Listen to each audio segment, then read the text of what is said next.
ओम शांति। आज हैं 3/11/2021 के मीठे मीठे बाप दादा के मधुर महावाक्य। तो आइए सुनते हैं आज बाबा ने हमारे लिए मुरली में क्या क्या कहा। आज बाबा कहते हैं सतगुरुवार को वृक्षपति डे भी कहा जाता है। वृक्षपति डे अर्थात बाप का दिन। उमावस के दिन अंधियारी रात पूरी होती है, फिर दिन शुरू होता है, चंद्रमा उदय होना शुरू होता है और आजकल जिनका पितृ होता है उसको खिलाए पिलाए पूरा करते फिर मंगाना नहीं होता है।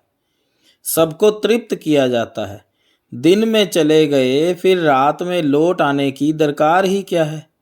असूल कायदा ये है, 12 मास का समय जब पूरा होता है तो उनको खिलाकर खलास कर देना होता है। फिर अंधियारी रात में क्यों बुलाया जाता है? परंतु ब्राह्मणों ने भी ये रस्म रिवाज बना दी है, वह चली आती है। दक्षिणा आदि मिलती रहेगी।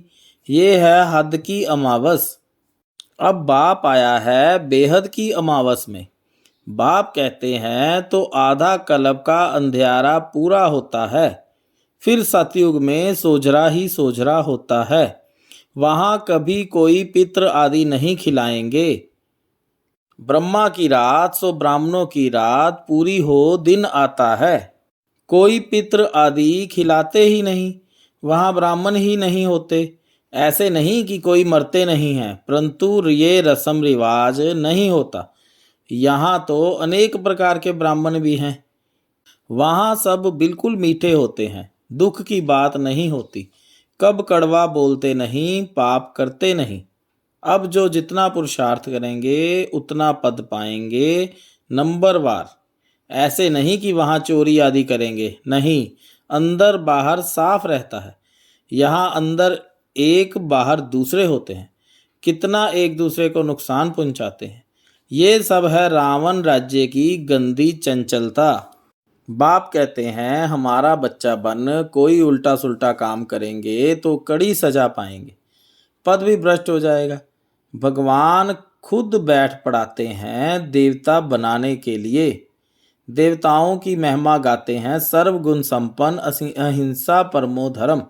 हिंसा 2 प्रकार की होती है, एक तो काम कटारी की हिंसा से मनुष्य आदि मध्य अंत दुख पाते हैं, फिर दूसरा क्रोध में आकर एक दूसरे को मारते दुख देते हैं, दुखी होते हैं। यहाँ बाप समझाते हैं इस जन्म में जो कुछ पाप कर्म किए हैं बतलाने से आधा कट जाएंगे, परंतु अनेक जन्मों के किए हुए पाप कर्म तो बहुत है ना सिर पर। अभी बाप समझाते हैं इस जन्म में भी ऐसा कर्म नहीं करना चाहिए जिसका पाप बने, फिर योग बल से अनेक जन्मों के पाप कर्म भस्म करने हैं। बाप कहते हैं बच्चे अभी कोई विकर्म करेंगे तो बहुत सजा खानी पड़ेगी। वहाँ तो मेरे साथ दंड देने वाला धर्मराज है, यहाँ सजा है प्रत्यक्ष। धर्मराज की सजा मिलती है गुप्त। गर्भ जेल में भी सजाएं भोगते हैं। कोई को बीमारी आदि होती है, वह भी कर्म भोग है। धर्मराज द्वारा दंड मिलता है, आगे का अभी मिलता है, अभी का अभी भी मिल सकता है, फिर गर्भ जेल में भी मिलता है। यहाँ फिर शरीर से भोगना भोगनी पड़ती है। अब बाप हमको इनसे छुड़ा रहे हैं। परम पिता परमात्मा और धर्मराज बाबा दोनों हाजिर हैं। अब सभी के क़यामत का समय है, हर एक की जजमेंट होती है। ये भी ड्रामा में नूंद है। सूर्यवंशी जो हैं वह पहले पहले अपना वर्षा लेने आएंगे। अब आत्मा शरीर छोड़कर चली गई, कहते हैं स्वर्ग पधारा, फिर उनको नरक में मांगने की दरकार ही क्या है। कुछ भी समझते नहीं हैं। साधु संत आदि भी मरते हैं तो उनकी भी बरसी मनाते हैं, भोग लगाते होंगे, जबकि कहते हैं ज्योति ज्योत समाया, फिर भोग क्यों लगाते हो, बरसी क्यों मनाते हो। शरीर तो खलास हुआ, आत्मा भी गई, फिर आत्मा को बुलाने की क्या दरकार है। ज्योति में लीन हो गई, फिर आ कैसे सकती है। अनेकानेक मत हैं।